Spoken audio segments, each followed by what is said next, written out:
warahmatullahi wabarakatuh. Materi kali ini kita akan membahas mengenai investasi jangka pendek. Dari sisi pengertian, kenapa perusahaan itu mempunyai akun investasi jangka pendek? Karena beberapa perusahaan itu kadang-kadang memiliki kelebihan uang kas. Daripada didiamkan di rekening perusahaan dan tidak menimbulkan pendapatan, maka kelebihan kas tersebut diinvestasikan selama masa tidak terpakainya. Jadi dari sisi definisi, investasi jangka pendek itu merupakan jenis investasi yang dapat ditukar menjadi kas dalam waktu kurang dari 1 tahun, atau jenis investasi yang digunakan untuk membayar kewajiban lancar, dan merupakan investasi yang investornya berencana untuk menukarkan dalam bentuk kas dalam waktu kurang dari 1 tahun. Memang investasi jangka pendek itu jangka waktunya tidak terlalu lama ya, karena sewaktu perusahaan membutuhkan dana dalam waktu cepat, dia bisa menukarkan instrumen investasi itu ke dalam bentuk kas. Jenis investasi jangka pendek tuh biasanya ada yang bentuknya deposito, lalu ada yang bentuknya saham, kemudian ada yang bentuknya obligasi. Namun di materi kali ini kita akan membahas saham dan obligasi. Tujuan suatu perusahaan melakukan investasi jangka pendek, yang pertama mungkin biasanya untuk memperoleh tambahan pendapatan, karena dari uang yang uang kelebihan dana tersebut apabila diinvestasikan biasanya diharapkan dapat memberikan tambahan bagi perusahaan. Yang kedua, untuk mendapatkan capital gain atau kelebihan dari harga jual di atas harga perolehan. Surat-surat berharga yang dibeli untuk tujuan investasi jangka pendek harus memenuhi syarat-syarat, antara lain surat berharga itu harus dapat segera dijual kembali dengan harga yang berlaku pada tanggal penjualannya. Surat-surat berharga yang memenuhi syarat ini adalah surat-surat berharga yang terdaftar dalam bursa saham. Yang kedua, penjualannya kembali oleh pimpinan perusahaan dimaksudkan untuk memenuhi kebutuhan uang. Karena surat-surat berharga yang memenuhi persyaratan di atas biasanya dimiliki dalam waktu yang sangat singkat atau mungkin dalam jangka waktu yang tidak lama. Karena jangka waktunya yang tidak lama tersebut, maka dalam neraca investasi jangka pendek itu masuk dalam kelompok dari aktiva lancar. Klasifikasi investasi saham dan obligasi menurut PSAK nomor 50 dikelompokkan menjadi 3. Yang pertama, dimiliki hingga jatuh tempo atau held to maturity, kemudian diperdagangkan atau trading. Yang kelompok ketiga, tersedia untuk dijual, available for sale. Jika perusahaan mempunyai maksud untuk memiliki obligasi hingga jatuh tempo, maka investasi dalam obligasi tersebut harus diklasifikasikan dalam kelompok dimiliki hingga jatuh tempo. Namun jika perusahaan memiliki obligasi yang tidak diklasifikasikan ke dalam kelompok dimiliki hingga jatuh tempo dan investasi saham yang nilainya wajar telah diketahui, maka investasi tersebut harus diklasifikasikan ke dalam kelompok diperdagangkan atau tersedia untuk dijual. Kalau untuk diperdagangkan, biasanya investasi ini dilakukan dengan tujuan untuk mencari laba dari perbedaan harga dalam jangka pendek. Kita masuk ke pencatatan surat berharga. Akuntansi investasi jangka pendek dalam pencatatannya didasarkan pada harga perolehan. Apa itu harga perolehan? Harga perolehan itu adalah keseluruhan harga yang dibayarkan untuk mendapatkan surat-surat berharga, yaitu harga kursnya, biaya pembeliannya, maupun biaya komisinya. Nah, biasanya kalau di surat berharga ini ada unsur bunga. Kalau di obligasi ada unsur bunga, akan kita kenal namanya bunga berjalan. Kalau bunga berjalan itu yaitu bunga yang dibayarkan oleh pembeli untuk jangka waktu tanggal bunga terakhir sampai dengan tanggal pembeliannya. Nah, bunga berjalan ini tidak termasuk dalam harga perolehan obligasi, tetapi nanti ada pencatatannya sendiri. Oke, kita masuk ke obligasi. Obligasi merupakan surat utang jangka menengah panjang yang dapat dipindah tangankan, berisi janji dari pihak yang menerbitkan untuk membayar imbalan berupa bunga pada periode tertentu dan melunasi pokok utang pada waktu yang telah ditentukan kepada pihak pembeli. Nah, kita bisa lihat di sini perbandingan obligasi dengan saham maupun instrumen keuangan lainnya. Kita lihat kalau obligasi itu tidak ada imbal hasil ya, tidak ada imbal hasil atau dividen.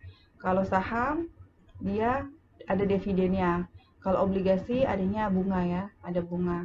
Di sini instrumen investasi ya bentuknya ada obligasi, ada sukuk, saham, deposito, maupun reksadana terproteksi. Tapi materi kali ini kita akan bahas obligasi dengan saham.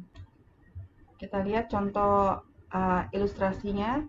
Misalnya pada tanggal 1 Agustus dibeli 10 lembar obligasi PT XYZ yang nominal per lembarnya sebesar 50.000 dengan kurs 101. Obligasi ini berbunga 12% setahun dan dibayarkan setiap tanggal 1 Mei dan 1 November. Pada saat pembelian dibayar provisi dan materai sebesar 5.000. Tanggal 1 Desember 2015, seluruh obligasi PT XYZ dijual dengan kurs 102 dengan biaya penjualan 3.000. Maka bagaimanakah jurnal saat pembelian obligasi tanggal 1 Agustus, lalu jurnal saat penerimaan bunga tanggal 1 November, dan jurnal pada saat penjualan obligasi pada tanggal 1 Desember. Kita akan coba lihat transaksinya satu persatu ya. Yang pertama adalah jurnal saat pembelian obligasi 1 Agustus. Seperti sudah disampaikan sebelumnya bahwa nilai harga perolehan itu diperoleh dari keseluruhan harga yang dibayarkan untuk mendapatkan surat berharga, yaitu harga kurs, biaya pembelian, dan biaya komisi. Harga perolehan obligasinya adalah harga kursnya 101 per 100 dikali 500.000. 500.000 ini dari mana? Dari 10 lembar dikali 50.000. Oke. Jadi harga kursnya 5.000 ditambah provisi dan materainya 5.000, maka harga perolehan obligasi adalah 510.000. Lalu kita akan hitung bunga berjalan.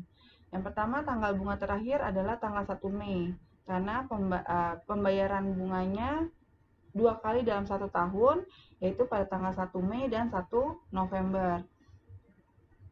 Lalu kita beli obligasi ini di tanggal 1 Agustus, maka Mei ke Agustus itu adalah 3 bulan, 3 bulan berjalan. Maka bunga berjalannya adalah 3 per 12, 3 bulan per 12 ini 1 tahun 12 bulan ya. 12% ini bunga obligasinya. Oke, dikali jumlah nilai obligasinya 500.000, 50.000 dikali 10 lembar. Maka bunga berjalannya adalah 15.000. Nah, ada dua metode pencatatan pendapatan bunga. Yang pertama, ketika pembelian obligasi, kita akui surat berharganya obligasi 510.000 senilai harga perolehannya. Kemudian pendapatan bunga didebet. Karena saldo normal pendapatan itu kan mestinya dikredit.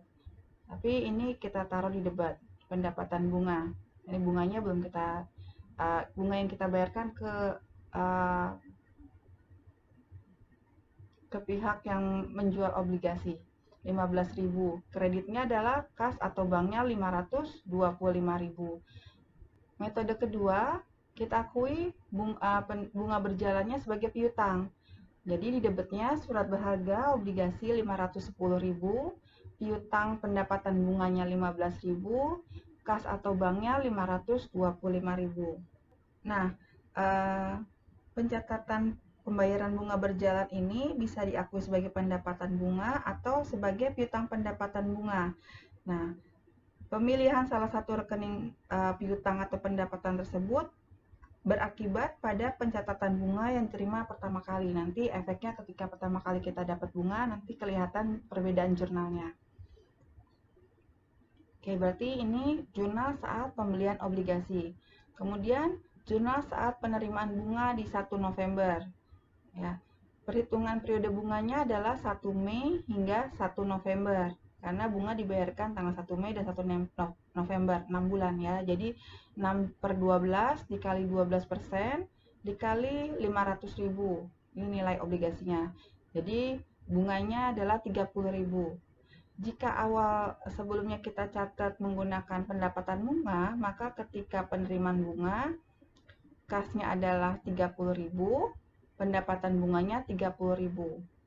Tapi kalau kita catat sebagai piutang pendapatan bunga, maka jurnalnya adalah kasnya di debit 30.000, pendapatan bunganya 15.000, piutang pendapatan bunganya 15.000.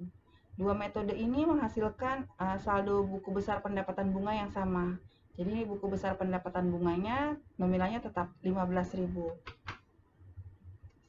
Kemudian jurnal saat penjualan obligasi di 1 Desember. Seperti sudah disampaikan sebelumnya bahwa penjualan obligasi dapat menimbulkan laba atau rugi. Nah, perhitungan laba atau rugi dilakukan dengan membandingkan harga jual bersih dengan harga perolehannya. Harga jual bersih adalah harga jual dikurangi dengan biaya-biaya penjualan. Sedangkan penerimaan bunga berjalan dicatat tersendiri. Oke, di sini harga jual obligasi adalah kita jual obligasinya dengan kurs 102 ya. Jadi 102 per 100 dikali 500.000 nilai obligasinya yaitu 510.000. Lalu ada biaya penjualan 3.000. Nah, biaya penjualan ini mengurangi harga obligasinya. Jadi harga jualnya menjadi 507.000. Perhitungan bunga berjalannya, tanggal bunga terakhir adalah tanggal 1 November karena bunga dibayarkan 1 tahun 2 kali, 1 Mei dengan 1 November. Maka terakhir kita mendapatkan bunga adalah di 1 November. Sedangkan kita melakukan penjualannya di 1 Desember. Maka periode bunga berjalannya adalah 1/12 dikali 12% dikali 500.000 yaitu Rp5.000. Laba atau rugi penjualan diperoleh dari harga jual dikurangi harga beli. Harga jual kita adalah 507.000, sedangkan harga beli kita adalah 510.000. Maka kita mengalami kerugian penjualan obligasi ini sebesar 3.000. Oke, maka jurnalnya adalah kasnya 512.000, rugi penjualan surat berharganya 3.000, surat berharga atau obligasinya dari harga beli ya kita hapuskan 510.000, lalu ada pendapatan bunganya 5.000. Di sini kita jual obligasinya mengalami kerugian ya. Jadi kalau rugi kita catat di sisi debit. Nah, ini simulasi untuk perhitungan pendapatan bunga. Nominal bunga dikali periode bunga dikali persentase dibagi 12. Kalau dalam bulan kali 100 ya, atau nilai nominal dikali periode bunga dikali persentase dibagi 360 kalau dalam hari, hitungan hari. Karena mungkin kita jualnya tidak di awal bulan, pas di tanggal pembayaran bunga, tapi mungkin di tengah bulan. Jadi perhitungan harinya perlu juga diperhatikan. Kemudian saham. Saham atau stok merupakan salah satu instrumen pasar keuangan yang paling populer. Menerbitkan saham merupakan salah satu pilihan perusahaan ketika memutuskan untuk pendanaan perusahaan. Pada sisi yang lain, saham merupakan instrumen investasi yang banyak dipilih para investor karena saham mampu memberikan tingkat keuntungan yang menarik. Saham dapat didefinisikan sebagai tanda penyertaan modal seseorang atau pihak atau badan usaha dalam suatu perusahaan atau perseroan terbatas. Dengan menyertakan modal tersebut, maka pihak tersebut memiliki klaim atas pendapatan perusahaan, klaim atas aset perusahaan, dan berhak hadir dalam rapat umum pemegang saham atau RUPS. Keuntungan dari saham yang pertama adalah dividen dan kemudian ada capital gain. Apa itu dividen? Dividen merupakan pembagian keuntungan yang diberikan perusahaan dan berasal dari keuntungan yang dihasilkan perusahaan. Dividen diberikan setelah mendapat persetujuan dari pemegang saham dalam RUPS. Jika seorang pemodal ingin mendapatkan dividen, maka pemodal tersebut harus memegang saham tersebut dalam kurun waktu yang relatif lama, yaitu hingga kepemilikan saham tersebut berada dalam periode di mana diakui sebagai pemegang saham yang berhak mendapatkan dividen. Dividen yang dibagikan perusahaan dapat berupa dividen tunai, artinya kepada setiap pemegang saham diberikan dividen berupa uang tunai dalam jumlah rupiah tertentu untuk setiap saham, atau dapat pula berupa dividen saham, yang berarti kepada setiap pemegang saham diberikan dividen sejumlah saham, sehingga jumlah saham yang dimiliki seseorang pemodal akan bertambah dengan adanya pembagian dividen saham tersebut. Kemudian capital gain. Capital gain itu merupakan selisih antara harga beli dan harga jual.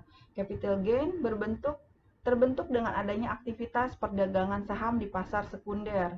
Misalnya, investor membeli saham ABC dengan harga per saham 3.000, kemudian menjualnya dengan harga saham 3.500 per sahamnya, yang berarti pemodal tersebut mendapatkan capital gain sebesar 500 untuk setiap saham yang dijualnya. Selain memiliki keuntungan, saham juga memiliki resiko. Pasti semua investasi ada untung dan resikonya. Resikonya yaitu capital loss dan resiko likuidasi. Resiko capital loss itu merupakan kebalikan dari capital gain, yaitu suatu kondisi di mana investor menjual saham lebih rendah dari harga belinya.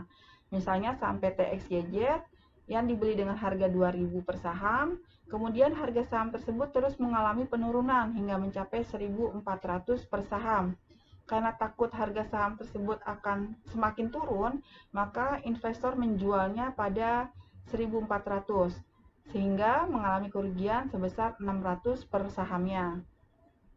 Kalau risiko likuidasi, yaitu perusahaan yang sahamnya dimiliki ternyata dinyatakan bangkrut oleh pengadilan atau perusahaan tersebut dibubarkan. Nah, dalam hal ini, hak klaim dari pemegang saham mendapatkan prioritas terakhir setelah seluruh kewajiban perusahaan dapat dilunasi dari hasil penjualan kekayaan perusahaan. Jika masih terdapat sisa dari hasil penjualan kekayaan tersebut, maka sisa tersebut dibagi secara proporsional kepada seluruh pemegang saham. Namun, jika tidak terdapat sisa kekayaan perusahaan, maka pemegang saham tidak akan memperoleh hasil dari likuidasi tersebut. Kondisi ini merupakan risiko yang terberat dari pemegang saham. Untuk itu, seorang pemegang saham dituntut untuk secara terus-menerus mengikuti perkembangan perusahaan. Jenis saham berdasarkan hak tagihnya kita kenal ada saham biasa dan saham preferen. Kalau saham biasa adalah saham yang menempatkan pemiliknya paling terakhir terhadap pembagian dividen dan hak atas harta kekayaan perusahaan apabila perusahaan tersebut dilikuidasi. Hal ini disebabkan pemilik saham biasa tidak memiliki hak-hak istimewa. Pemilik saham biasa juga tidak akan memperoleh pembayaran dividen selama perusahaan tidak memperoleh laba. Tapi kalau saham preferen atau preferred stock merupakan saham yang memiliki karakteristik gabungan antara obligasi dan saham biasa, karena bisa menghasilkan pendapatan tetap seperti bunga obligasi. Hal ini disebabkan mendapatkan hak pembagian dividen secara tetap. Keunggulan saham preferen adalah lebih aman dibandingkan dengan saham biasa, karena saham preferen memiliki hak klaim terhadap kekayaan perusahaan dan pembagian dividen terlebih dahulu. Akan tetapi, saham preferen mempunyai kelemahan, yaitu sulit untuk diperjualbelikan seperti saham biasa karena jumlahnya yang sedikit. Berikut kita lihat ilustrasi transaksi untuk saham. Misalnya di sini pada tanggal 1 Agustus dibeli 100 lembar saham preferen 14% dari PT ABC. Nominalnya 10.000 per lembar dengan kurs 104. Provisi dan materai yang dibayarkan 5.000. Dividen dibayarkan setiap akhir tahun. Pada tanggal 15 Februari 2016, saham-saham tersebut dijual kembali dengan kurs 108 dan biaya penjualan 4.000. Bagaimanakah jurnal ketika pembelian saham pada tanggal 1 Agustus? Lalu bagaimanakah jurnal penerimaan dividen pada tanggal 31 Desember? Dan bagaimanakah jurnal penjualan saham tanggal 15 Februari? Kita akan bahas satu persatu. Yang pertama adalah jurnal pada saat pembelian saham. Seperti obligasi, harga perolehan diperoleh dari harga kurs dikali total lembar saham dikali nilai per lembar sahamnya. Maka diperoleh nilai 1.040.000.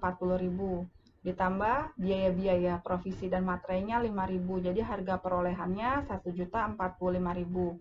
Namun untuk dividen berjalan berbeda dengan obligasi yang dicatat bunga berjalannya.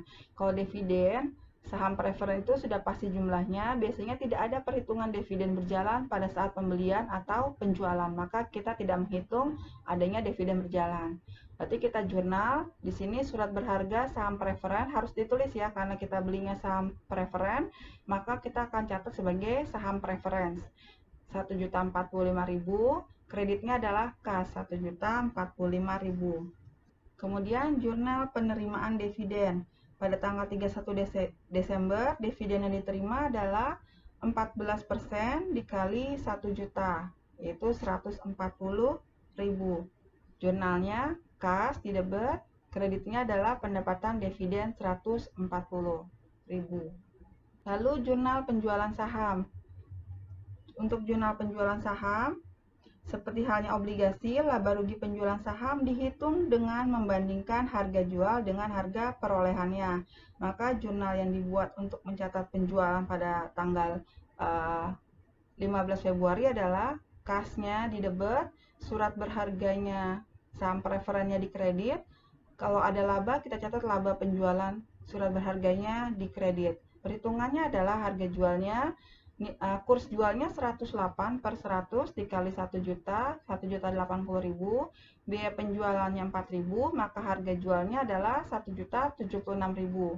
Sedangkan harga perolehan sahamnya adalah 1.045.000, maka kita memperoleh laba penjualan surat berharga sebesar 31.000.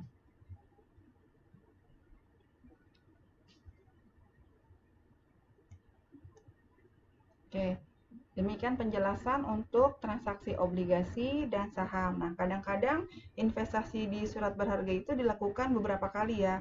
Jadi kita belinya nggak cuma sekali, kadang-kadang kita beli beberapa kali, di mana masing-masing pembelian juga harga perolehannya pasti berbeda-beda. Nah, perbedaan harga perolehan ini akan menimbulkan masalah menentukan besarnya laba atau rugi pada waktu penjualan surat berharga. Dalam hubungannya dengan penilaian surat berharga, ada dua metode penilaian surat berharga, yaitu metode harga perolehan atau harga pokok. Yang kedua adalah metode harga terendah antara harga perolehan dengan harga pasar. Metode harga perolehan atau harga pokok atau cost method. Dalam metode ini, surat berharga dicantumkan sebesar harga perolehannya. Metode ini tidak mengakui terhadap keuntungan dari kenaikan atau penurunan kurs surat berharga. Simulasinya, misalnya tanggal 23 Desember, PT Trukindo membeli saham biasa PT Express 1000 lembar. Harga per lembarnya 1.450, provisi dan materainya 150.000. Dan pada tanggal 29 Desember, PT Trukindo menjual saham biasa PT Express sebanyak 500 lembar dengan harga per lembarnya 2.000, provisi dan materainya 200.000. Berapakah nilai surat berharga yang dimiliki oleh PT Trukindo per 31 Desember dengan metode harga perolehan? Kita lihat di sini penjelasannya. Pada saat pembelian tanggal 23 Desember, maka harga perolehannya yaitu harga 1.000 lembar dikali per lembarnya 1.450, yaitu 1.450, ditambah biaya provisi dan materai 150.000. Jadi harga perolehannya yaitu 1.600.000. Pada saat penjualan di tanggal 29 Desember, harga jual 500 lembar dikali 2.000, harga per lembarnya yaitu 1 juta. Provisi dan materainya 200.000, jadi harga jualnya adalah 200.000. Jadi pada tanggal 31 Desember, sisa lembar saham yang dimiliki oleh perusahaan adalah 500 lembar, yaitu 1.000 lembar dikurangi yang dijual 500 lembar. Sedangkan cost per 31 Desembernya yaitu 800.000, yaitu 1.600.000 harga perolehan dikurangi harga jual 800.000. Jadi harga per 31 Desember yang dicatat adalah 800.000. Yang kedua, metode harga terendah antara cost dengan harga pasar, lower of cost or market method. Apabila harga pasar surat berharga yang dimiliki ternyata lebih rendah dari harga perolehannya, dengan selisih yang cukup berarti dan nyata bahwa penurunan tersebut tidak bersifat sementara, maka surat berharga yang dicantumkan dalam kelompok aktiva lancar dalam neraca tidak boleh melebihi harga pasarnya. Di sini akan diakui adanya kerugian yang belum terjadi. Jumlah kerugian yang diakui adalah sebesar selisih dari harga perolehan dengan harga pasarnya pada tanggal neraca. Pencatatan kerugian yang diakui dilakukan dengan mendebet rekening rugi penurunan nilai surat berharga dan kreditnya adalah cadangan penurunan nilai surat berharga. Rugi penurunan nilai surat berharga termasuk kelompok rugi di luar usaha dalam laporan laba rugi, sedangkan cadangan penurunan nilai surat berharga akan dicantumkan di dalam neraca mengurangi rekening surat berharga. Apabila terjadi penjualan surat berharga yang sudah diturunkan nilainya, maka laba rugi penjualan dihitung dengan membandingkan harga jual dengan harga perolehan yang baru, sesudah dikurangi cadangan penurunan nilai surat berharga. Cara yang lebih rendah antara harga perolehan atau harga pasar dapat diterapkan kepada surat berharga, yaitu dengan dua cara. Yang pertama, diterapkan terhadap jumlah keseluruhan surat berharga atau diterapkan kepada masing-masing elemen surat berharga. Kita lihat contoh penerapannya pada investasi PT Baru di tanggal 31 Desember. Berikut informasinya. Di tanggal 31 Desember, PT Baru mempunyai 100 lembar obligasi PT ABC 12%, harga perolehannya 505.000, harga pasarnya 512.000. Maka yang lebih rendah antara harga perolehan dan harga pasar untuk masing-masing elemen di sini untuk obligasi adalah 505.000. Ini yang paling rendah. Lalu PT Baru juga memiliki 100 lembar saham preferen PT XYZ. Harga perolehannya 1.040.000, sedangkan harga pasarnya 1.020.000. Maka harga yang lebih rendah antara harga perolehan dan harga pasar adalah 1.020.000. PT Baru juga memiliki 200 lembar saham biasa PTDF. Di sini harga perolehan sahamnya 990.000 dan harga pasarnya 975.000. Maka yang lebih rendah antara harga perolehan dan harga pasar adalah 975.000. Jumlahnya untuk harga perolehan adalah 2.535.000, sedangkan harga pasarnya 2.507.000. Jika diterapkan dengan cara yang pertama, yaitu kepada jumlah keseluruhan surat-surat berharga, maka dibandingkan antara 2.535.000 harga perolehannya dengan 2.507.000 yaitu harga pasarnya, ada selisih sebesar 28.000. Selisih ini adalah selisih rugi karena harga perolehan lebih tinggi daripada harga pasar. Nah, atas kerugian tersebut maka kita catat sebagai rugi penurunan nilai surat berharga. Di sebelah debet 28.000, kreditnya adalah cadangan penurunan nilai surat berharga yang kita jurnal pada tanggal 31 Desember. Kemudian, jika diterapkan kepada setiap surat berharga, pada masing-masing elemen surat berharga, maka surat berharga yang tercantum di neraca adalah 2.500.000, yaitu harga perolehannya 2.535.000, harga per elemennya totalnya adalah 2.500.000. Ada selisih rugi juga sebesar 35.000. Jurnalnya rugi penurunan nilai surat berharga 35.000, cadangan penurunan nilai surat berharganya 35.000. Nah, di dalam neraca sendiri nanti tercatatnya jumlah harga perolehannya adalah 2.535.000, lalu dikurangi cadangannya sebesar 28.000 atau sebesar 38.000 tergantung metode yang digunakan. Sehingga jumlah bersihnya kalau dikurangin tadi 28.000 dengan metode yang pertama ya. Jadi di neraca kita munculnya adalah 2.507.000. Nah, cadangan penurunan nilai surat berharga ini akan dihapuskan apabila surat-surat berharga ini dijual. Cadangan ini nanti kita hapus jika ada penjualan terhadap surat berharga. Nah, bagaimana jika surat berharga itu dijual? Diasumsikan tanggal 21 Januari semua surat berharga dijual dengan harga bersih 2.560.000. Maka jurnalnya adalah kasnya, karena kita jual kita mendapatkan uang sebesar 2.560.000. Lalu kita hapuskan cadangan penurunan nilai surat berharga, kita hapus sebesar 28.000. Ya, dengan metode yang pertama tadi kan 28.000 selisihnya. Lalu kita hapus surat berharga obligasinya 505.000, surat berharga saham PT ABC 1.040.000, surat berharga saham PTDF 990.000, lalu ada laba penjualan surat berharga sebanyak 53.000. Nah, laba ini diperoleh dari harga jual 2.560.000 dikurangi harga beli. Harga beli totalnya adalah 2.535.000 dikurangi cadangan penurunan nilai. Cadangan penurunan nilainya 28.000. Jadi ada laba sebanyak 53.000.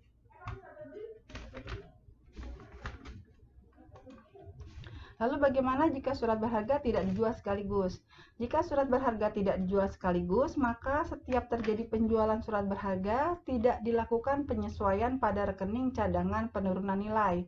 Rekening cadangan penurunan nilai baru akan disesuaikan pada akhir periode. Nah, misalnya pada bulan Maret dijual 200 lembar saham PTDF dengan harga jual 1.040.000. Harga jual sahamnya 1.040.000, sementara harga perolehan saham DEF adalah 990.000. Jadi ada laba penjualan saham sebanyak 50.000. Jadi kita hanya menjurnal terhadap penjualan saham PTDF saja, di mana kita memperoleh kas sebanyak 1.040.000, lalu menghapuskan akun surat berharga saham biasa PTDEF 990.000, lalu kita mencatatkan ada laba penjualan saham biasa sebanyak 50.000. Nah, saldo rekening cadangan penurunan nilai tidak berubah saldonya dan akan terbawa sampai dengan tanggal 31 Desember 2016. Baru nanti di akhir Desember kita akan melakukan penyesuaian atau perbandingan antara harga perolehan dan harga pasar surat berharga yang dimiliki, sehingga dapat diketahui berapa besar penurunan nilainya. Nah, jumlah penurunan nilai ini dibandingkan dengan saldo rekening cadangan penurunan nilai surat berharga, dan rekening ini disesuaikan dengan penurunan nilai di tanggal 31 Desember nanti. Oke, demikian materi untuk kali ini tentang investasi jangka pendek, saham dan obligasi. Semoga bermanfaat. Terima kasih. Wassalamualaikum warahmatullahi wabarakatuh.